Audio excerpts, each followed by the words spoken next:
will resonate with listeners in various locations, fostering meaningful interactions and driving brand awareness. Comprehensive coverage with stations in strategic locations like Reng, Malakal, and Baliet. iRadio offers comprehensive coverage that reaches both urban centers and remote areas. Your partnership with iRadio ensures visibility across a wide geographic area. Don't miss out on the opportunity to amplify your message with iRadio. Partner or advertise with us today and make your voice heard across South Sudan.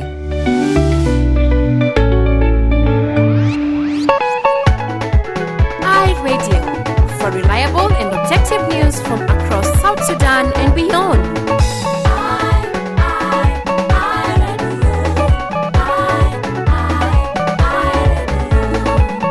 You are listening to iRadio, bringing you programs that offer you an in-depth look at the issues that affect you.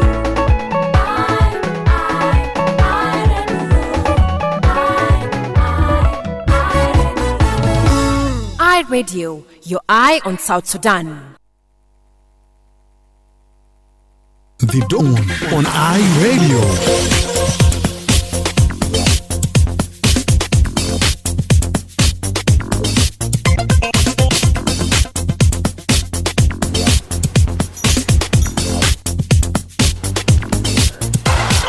Right, a very good morning to you and welcome to the second hour of the Dawn program here on iRadio, a live broadcast from the capital, Juba. My name is Emmanuel Joseph Akila and today is Friday, the 5th of September 2025, coming to 17 minutes now after the hour of 7.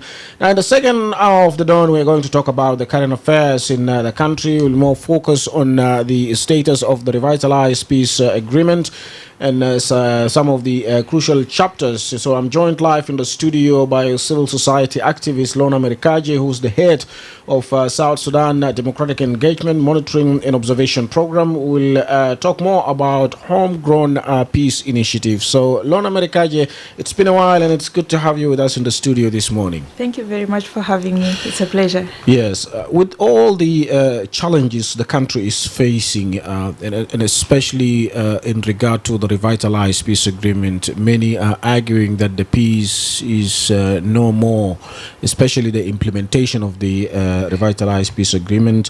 Parties are disagreeing on how the peace should be implemented. We have insecurity in many parts of the country, the issue of floods, the issue of climate change, the issue of economy, and the implementation of the security arrangements. So what would you say as your personal assessment, someone who has been in the negotiation of different peace agreements in South Sudan, and now we are in the implementation, but people are saying there is no peace anymore. So what would you say in regard of the current status of peace implementation? Well, thank you very much, Emmanuel, and thanks for having me. I must say that it's disappointing, and it's not what we expected. And even when the agreement was signed, I don't think this is what was expected by everybody, whether the citizens or the parties at the table or the guarantors or the mediators. I think this has gone completely astray. In a nutshell, I would say that the implementation of RRCs is off track. Yeah. But from the beginning, from the very first beginning, if you go back to 2018, people were, there were different statements that this peace agreement was designed not to be implemented. People who designed this peace agreement, if you take this document to their country, they would not even be able to implement it. So why bringing it to South Sudan? Do you think that was an excuse that is being now realized practically? Well, first of all, that statement, there's something fundamentally wrong with that statement. Because the peace agreement is a document that came out of several months of negotiation, we thought. And in these several months, there were South Sudanese at the table, and they were talking. And what were they doing there? If they're saying that the agreement was brought or the agreement was imposed, what exactly were they doing there? They have neither told us what they think was different for South Sudan, which would look convincing, nor have they told us that they had proposed a particular thing and the mediators put their own. They have not told us. They're just saying that this agreement, it would not even be implemented in the countries of those mediators, and the agreement is not implementable. But then what do you have for your country? Yeah. And we have seen different changes, especially after the House arrest of the first Vice President, Dr. Riek Machar. We are seeing changes happening every now and then. Do you think that's in the good spirit of the peace implementation, or what's your assessment on that? Well, I would like to use the President's statement. I think the appointing authority is still looking for the right person. Solutions. And I think I would like to add and advise that perhaps the approach of looking for solutions is wrong. And that's why we need to think of a better approach. And today in the studio, I would not leave this studio without emphasizing the importance of a homegrown peace initiative for South Sudan. Yeah. And the issue of swapping positions from this party to this party, this party to this party, do you think it's in a good spirit, or is it healthy for this peace agreement? The civil society and the stakeholders, according to the agreement, we had said that long ago, that this swapping position, and we're part of this society. Sometimes the swapping position has some goodies that accompany, and we said that is not healthy, and that is not going to lead to proper implementation of the agreement. And it has actually arrived to what we had said. So I think what I would say is that I wish the parties would listen more. Yeah. And do you think they are listening to you as civil society groups, faith-based groups, and stakeholders, especially the pressure group? You've been playing your role in terms of talking and putting more pressure, but are they really yielding fruits? Do you see positive results from that? Two things. They are hearing us, but few are listening. Yeah. Now let's talk about the Homegrown Peace Initiative. What do you mean by that? The Homegrown Peace Initiative is I think a result out of frustration. Several processes have been tried. You will bear witness to that, and the public out there know that South Sudan, since we got independence, we've been in negotiations, we've been in peace processes for a very long time, and these processes have not helped us. We still keep relapsing back to war and to violent conflict. Again, if you look at our history as a country, we're a country that was born out of support from different friends out there. And, at independence, many people admired the kind of support that South Sudan has from the international community. But at the moment, those friends are pulling out. Those friends are feeling discouraged. Those friends are, to some extent, they're leaving us. And you will clearly see some embassies have closed, and some embassies have literally lowered their flags. Others are still trying to say that, okay, let's stay in the neighborhood, perhaps things will be okay. It's because of our action.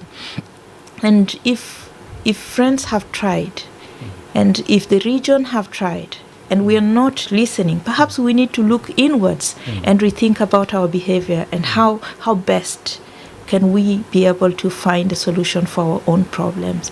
And that's the anchor point for the Homegrown Peace Initiative. And this came from after assessment of different voices from citizens, even from the politicians themselves. It can be surprising, but quite encouraging to hear that some politicians are confident enough to acknowledge that yes, they have tried, but they have failed, and something needs to be done, and they don't know what is that something. But all what we need is to have peace. And for us as citizens, we are proposing the Homegrown Peace Initiative for South Sudan. And who do you think should initiate this, and someone to take charge of the Homegrown Peace Initiative? If you look at the clarion call we've put out there, there are two asks in the clarion call. One is a homegrown peace initiative that is designed to respond to the context of South Sudan, and it is a process that brings on board different expertise and different sections of the society. And it's a process that is intended to arrive at true dialogue in the country, not anything choreographed or anything that is curated from a distance, but a process that is designed by the people for the people. Number two, it's clearly stated that this process should be led by faith-based leaders. And what we are saying is that as the citizens, we have suffered enough, we have seen enough, we have trusted the political processes to be driven by politicians alone enough. We are saying that may the faith-based leaders help us in leading this homegrown peace initiative for South Sudan. And we are basically appealing to the faith-based leaders. Yeah. May his soul continue to rest in peace. Pope Francis kissed their feet and they didn't listen to him. Why do you think this homegrown peace initiative, which is supposedly to be led by faith-based groups, will be successful? Pope kissed the feet of politicians. And he spoke to the politicians thinking that the politicians had a plan for South Sudan. But I think from the sentiments we're hearing from the public, it's clear that the politicians do not quite have clear program for South Sudan. And mostly they do not have clear interest of the people of South Sudan. I stand to be corrected, but I'm convinced that if at all there is our interest in what the politicians are doing, it's very little. The people's interest is very little. So now what we are asking the faith-based leaders to lead is a process where continuously people's interest is brought to the center of discussion, whether it's discussion by the faith-based leaders among themselves, the discussion by citizens, or the discussion by politicians, or even friends who are coming from outside to help South Sudan. Yeah. And where do you think this can be conducted, the venue? Well, the Homegrown Peace Initiative is quite different.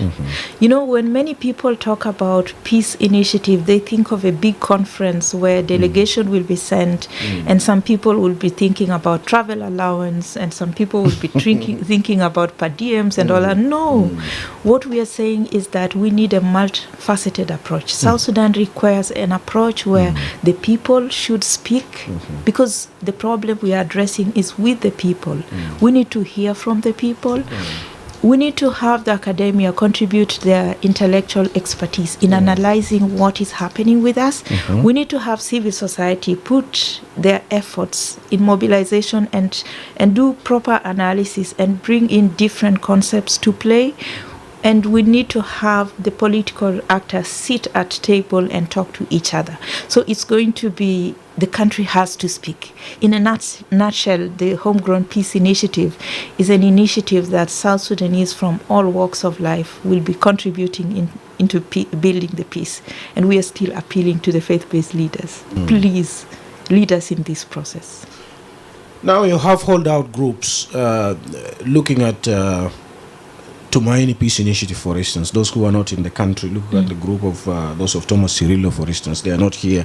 So how will it be a homegrown peace initiative done in South Sudan, and yet we have others who are outside the country, to have a, let's say, inclusivity? Well, the Homegrown Peace Initiative is a process that is anchored on, when we talk of home, we're talking about anybody who calls themselves a South Sudanese, regardless of where they are. And again, if you look at the Clarion Call, it's built based on calls and requests from South Sudanese in the country, but also out of the country. And that, the bottom line is, one has to be a South Sudanese to be concerned about South Sudan and participate in the Homegrown Peace Initiative. And the Homegrown Peace Initiative is built on a number of principles. And these are principles that we think has to be spoken out there. These are principles that need to be internalized. These are principles that need to be adapted in all our programming, our activities, in everything that we do as South Sudanese. Like, for example, the principle of inclusivity. And the Homegrown Peace Initiative should be able to embrace the principle of inclusivity. And you know what that means. And we have to define it for ourselves. And we also need to embrace the principle of doing no harm, non-violence, ownership, and many more. Objectivity and sensitivity. We need to do that in order to build peace in our country. Many South Sudanese argue that our politicians always pretend. On Sunday, you see them going to the church, and the Muslims will go on Friday to the mosque. They go listen to the prayers, they pray, but then they don't change. What difference will this Homegrown Peace Initiative, to be led by a church, do you think it will make? Because a few weeks ago, we hosted Bishop Enoch Tombe, retired bishop, who suggested Kajiko 3. And you look at the Addis Ababa Peace Agreement 72, it was also initiated or led by the church. And so, what miracle are you going to, do you think the church leaders can do differently this time around, Merikaji? Well, Kajiko, I appreciate, and I've been talking to Bishop Enoch, and the idea of Kejiko 3 is beautiful, but it's part of the bigger picture. It's still part of the Homegrown Peace Initiative. And I said the Homegrown Peace Initiative will have different processes going on. It will have mediation, it will have negotiation, it will have dialogue, it will have civic engagement. It's supposed to have people's participation in the center of it all. So we are saying that this is a time where South Sudanese need to design how they build South Sudan and how they restore peace and stability in South Sudan. The country is losing it. And if the country loses it with us in it, we are the ones losing it. Actually, we are the country. And if the country is losing, in other words, we are saying we are losing. And I did some work on outlining or trying to bring out, it's a public document, bringing out indicators that would be used to assess viability, success, or failure of RRCs. And you know that all those that I have said, if it applies to RRCs, then it's applying to the transitional constitution of South Sudan as amended. Can you mention some of the failures? The indicators. And this is something that we should all use. And the indicators are, first, if you look at legitimate politics, a state has to be run by legitimate politics. And what are the components of legitimate politics? The legitimate politics, you can break it down in terms of authority, exercise of power, and respect of that power and that authority. And it's up to us as South Sudanese to sit back and ask ourselves, is that happening? Is there respect to authority? But in any case, has the authority been delegated? And that takes us to the question of elections. Have we been having elections? Because that's one mechanism of delegating authority. If we are not having elections for a very long time, then the politics we are playing might be having issues because the people are not delegating the authority. And how legitimate is that power? And those are deeper questions that the academia need to get on board to be able to unpack it for the politicians. And I think most of our political parties may be having analysts, may be having strategists, but I think those people are doing a lot of lobby. Let them sit down and be able to analyze their parties and be able to analyze what their parties are doing according to these parameters. The other parameter is to look at the element of social status. If you look at the social status, last week on Saturday, I was so heartbroken because a young lady who was full of life, whose future was bright. I know you've heard of this case of the young lady from Bahar Ghazal, Western Bahar Ghazal, who lost her life at Juba Teaching Hospital because she basically went there to deliver, but she never came out, and she left a child, and she herself was a life that many of us would benefit from at our old age. So if such people are losing their lives just because the facilities are not to the standard. Healthcare is a very important social service. And if you look at the kind of healthcare that we have, you ask yourself, what kind of healthcare do we have? And take education, for example. So plus many more things. But economic is also another issue. The economy of the country. What is our economic status as a country? The Commissioner General of National Revenue Authority, the day before yesterday, during the welcoming of his deputy, said that they collected nearly 1 trillion SSP in 8 months only. And the money is remitted to the finance ministry. This is part of the economy. Continue. Yes, and as citizens, when we hear that, I would not hesitate asking this question that landed our colleague in problem, but I will ask it because he actually opened the way. That gurush, where is it? When gurush? The figures will be talked about, but we don't see it in changing people's lives, in offering services. The tax is collected so that we have hospitals that can treat us. The tax is collected so that we have schools where our children can go. Roads are almost getting finished in Juba. You see everywhere is blocked and cement is being put on the road because the roads are eroded. Where is the money to be able to fix those roads? And if you look at all these aspects, then you ask yourself, what exactly is South Sudan doing with the money that we have? We had oil money, and now we are collecting more non-oil revenue. Where is the money going? And the other element you need to look at is the question of security. We spend a lot on security, but to be honest, security, I have said this repeatedly and also indicated in the document, the indicators. Security is supposed to be looked at as a common good. Security is a commodity that cannot be a prerogative of the few. Because if security is a prerogative of the few, that means there is widespread insecurity. So if you look at South Sudan, there is widespread insecurity. That one I cannot hide about it. And the question of nation building and state building, what have we built? I think if you look at all those and you put in perspective, you'll be very sad to know that we are getting it wrong. And I was saying, if you look at the buildings at Juba Teaching Hospital, they're beautiful. And we expect what is to be in there to be beautiful. But I'm very sad to see the state of affairs at Juba Teaching Hospital. Really, that struck me. And I was there a week ago. It's unimaginable. It's unimaginable that a person leaves their clean house and signs into such a hospital.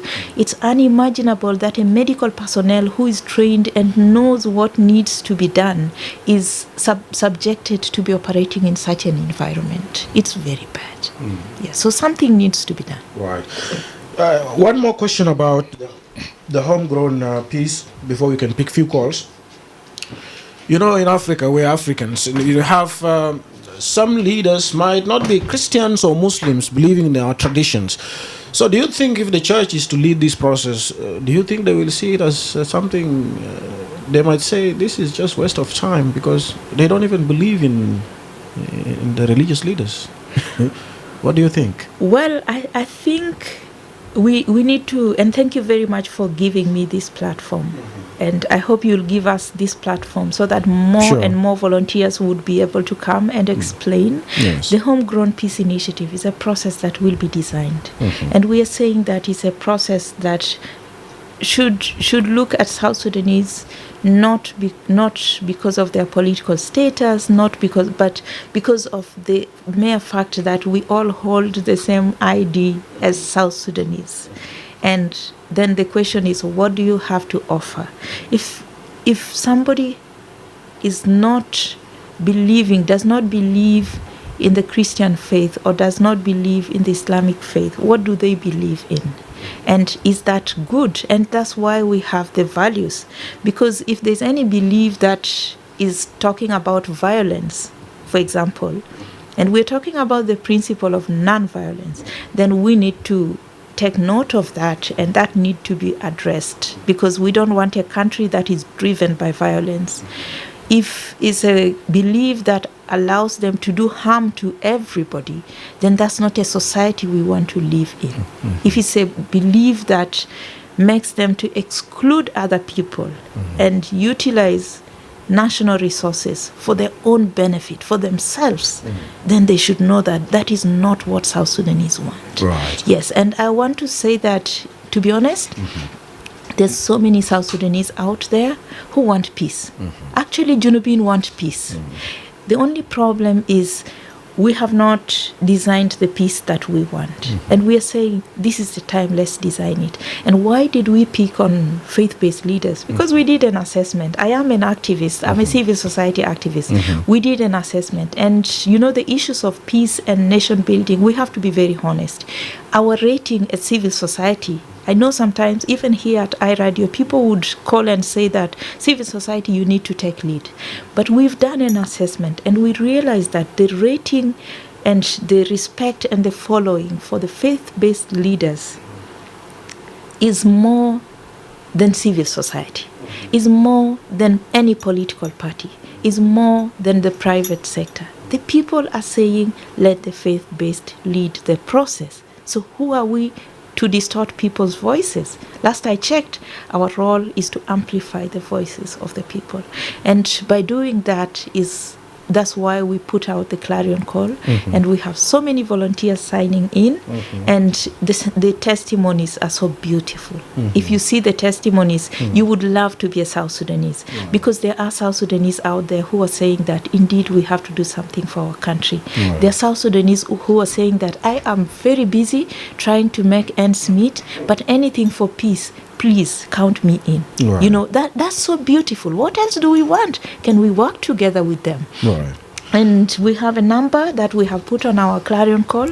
We have an email address, and we have a Facebook page, and we have X account. Let's engage, and we're inviting more and more volunteers to get on board. Anybody who loves peace, a peace actor, a peace lover, a peacemaker, peace volunteer, please join us. All right. Yes. Personally, I will also definitely join you because I want peace as Emmanuel, as Thank a person. you very much. All right. We go for this short break and then we'll pick few calls on 0911 or 229 remember, also live on our Facebook page. You can drop your comments there. Good morning.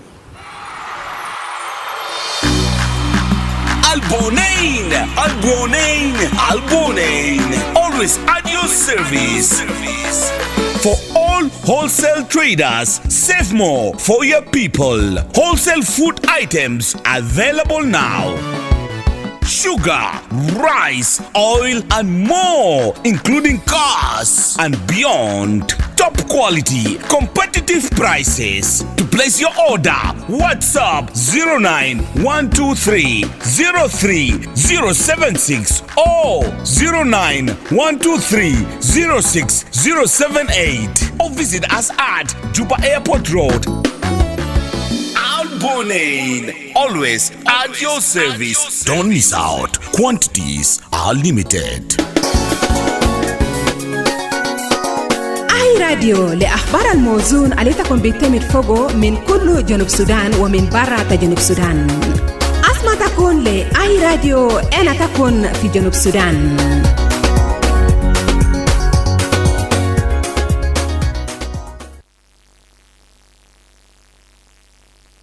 You tuned in and locked on to the eye of South Sudan, and it's a brand new dawn. مرحبا بك مرة تانية. ده الوقت اللي نرفع المكالمات ونتكلم موضوع بتاع اتفاقية السلام المنشط، وضيفه بتاعنا في الاستوديو اكتيفيست لونا ميريكاجي. راديو.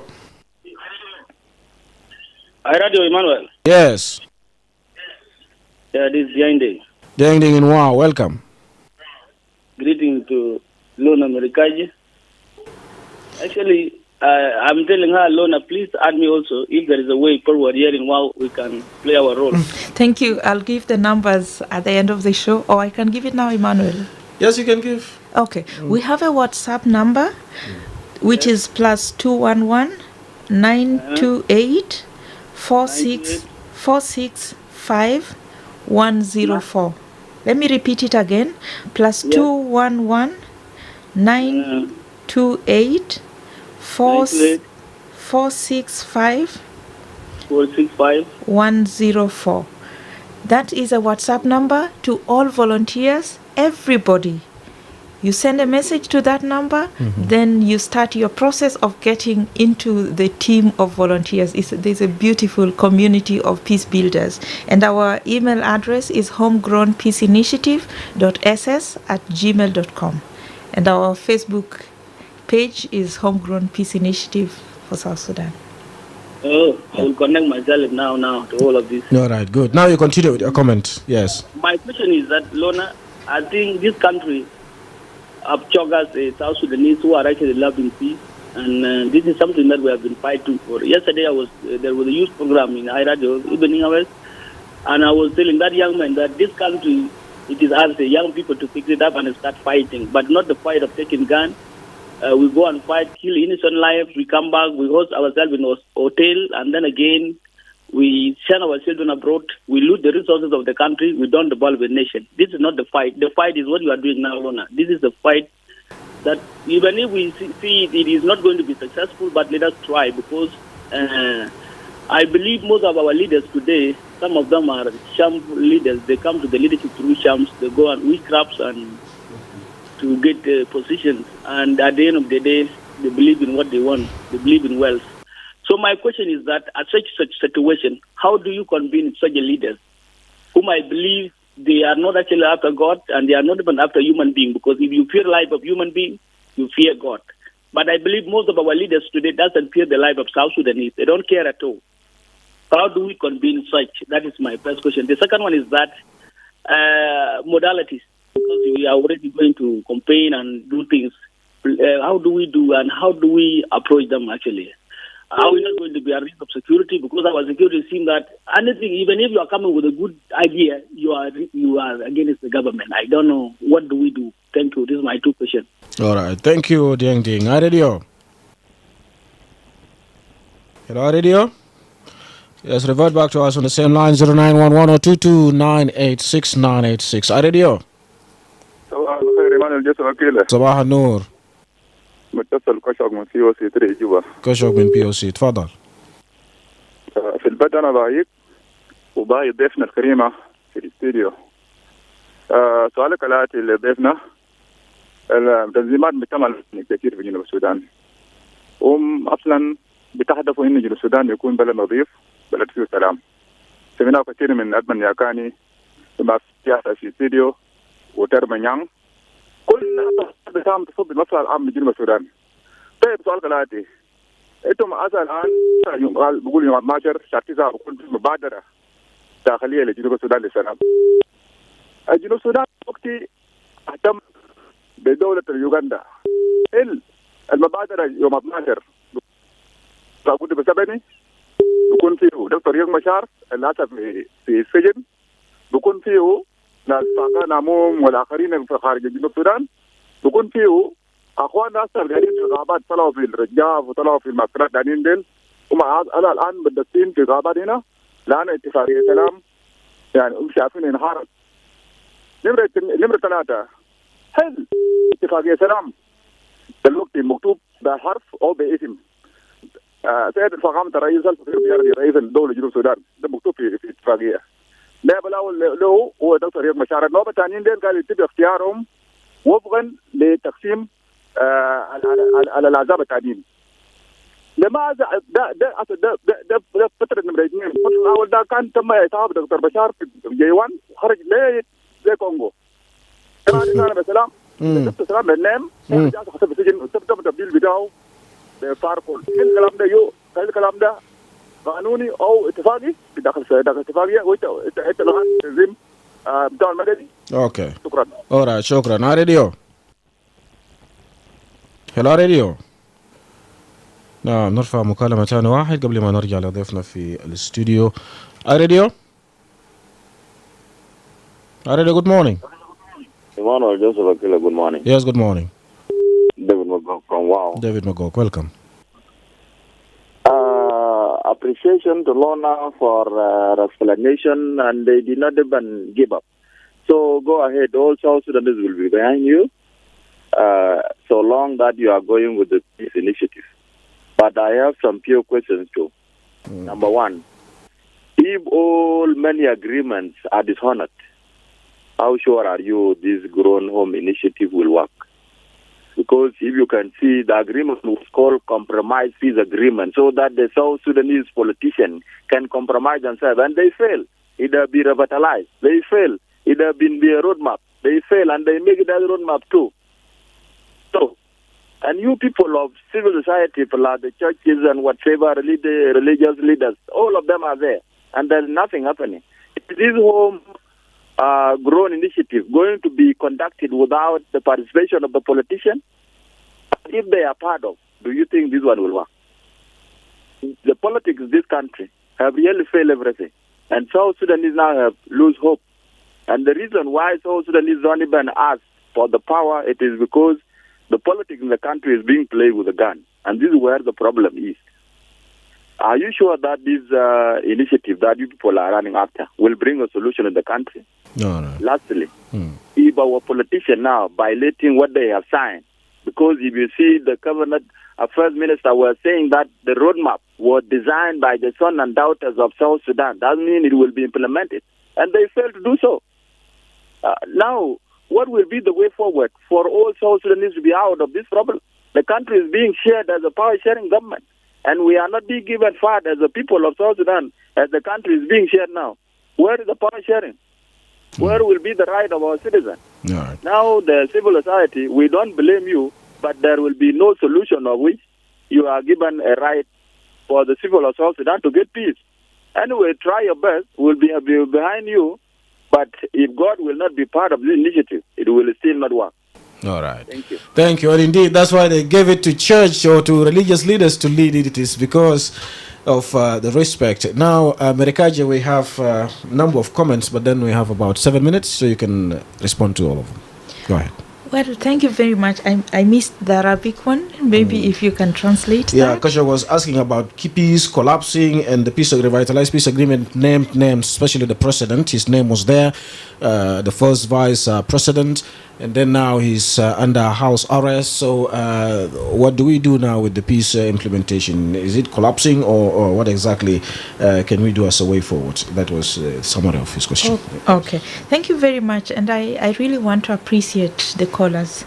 They have raised very important questions that we have been asking ourselves as well. And that's one of the things that the volunteers need to be doing. Actually, the values are being built, the principles are built by the volunteers. And we will continue to expound the principles together with the volunteers. So when they get on board, we will answer that question together with them. So many agreements have been dishonored, and even agreement where names are written is still being dishonored. What is it that South Sudanese will not dishonor? That is the question we need to ask ourselves. And the other question is the issue of convincing the leaders to get on board, convincing the political actors to get on board. You know, the political actors are doing politics because we are there as the citizens.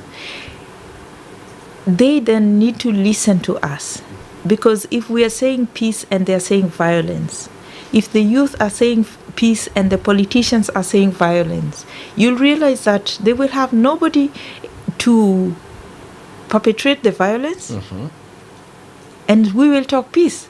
Or if the youth choose the way they have been following and getting involved in the violence, then we will still continue to have the violence.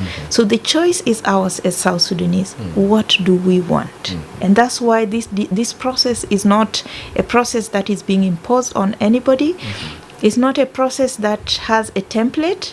It's a process that has a vision, and is a process that is being designed as we move.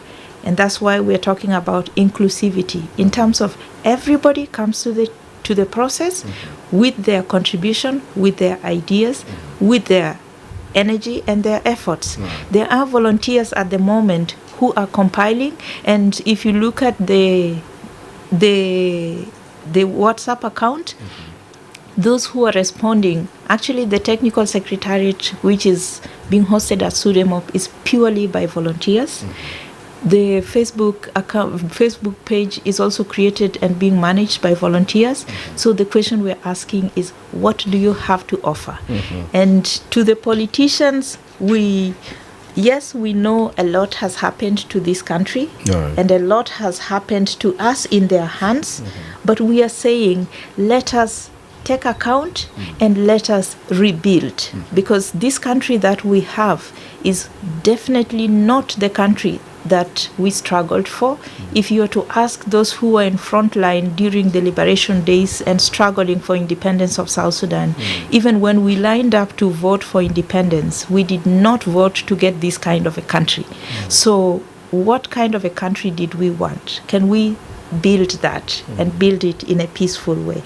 I think the issue of homegrown peace initiative, I would like to say that people should look at it in terms of start with yourself. What would you want to see? And then take the first step to communicate that, because peace is action. Peace is in our words. Peace is in our plans. You know, you can plan war, but you can plan peace. So our appeal out there is, instead of planning war, let's plan peace. Instead of planning violent politics, playing violent politics, let's play peaceful politics. And I would say this without fear of contradiction to all the politicians, that the moment you're playing violent politics, we'll lose respect for you. You see. So for you to mobilize the masses, for you to have a party that has a following, you need to play peaceful politics. And peaceful politics can be played if the parties organize themselves and plan for peace, not for violence. So I hope I've answered the questions broadly. Yes. And yes, is there anything I've left out, Emmanuel? No, I think you've touched all of them because we're even running out of time. Maybe I'll give you 1 minute for your last message before we can wind up. Well, my message is the Homegrown Peace Initiative for South Sudan is for all South Sudanese within the country and out of the country, regardless of where you are. We have people who have joined the group and they're not even in the country. The bottom line, and we have, if you look at the clarion call that we have put out there, we have a statement, and that statement is very simple, and it's what we are carrying around. We are saying that as South Sudanese at this time, come, let's join hands and work together in unity to restore peace and stability in our beloved country, South Sudan. Period. Right. Yeah. Period. Thank you. Thank you very much, Lorna Merikaje, civil society activist, who is also the head of South Sudan Democratic Engagement Monitoring and Observation Program. Thank you for joining us on The Dawn today. Hope to have you soon again. Right. That brings us to the end of the Dawn edition for today and this week. Join us again on Monday at the same time to get the latest on what's happening in South Sudan and beyond the borders. Up next, news in Arabic with Obaj Okuj. On behalf of the Dawn team, Geoffrey Amanya, Darlington Moses, and producer Baria Johnson, this has been Emmanuel Joseph Akile. Have a great weekend. We meet again tomorrow. On Monday.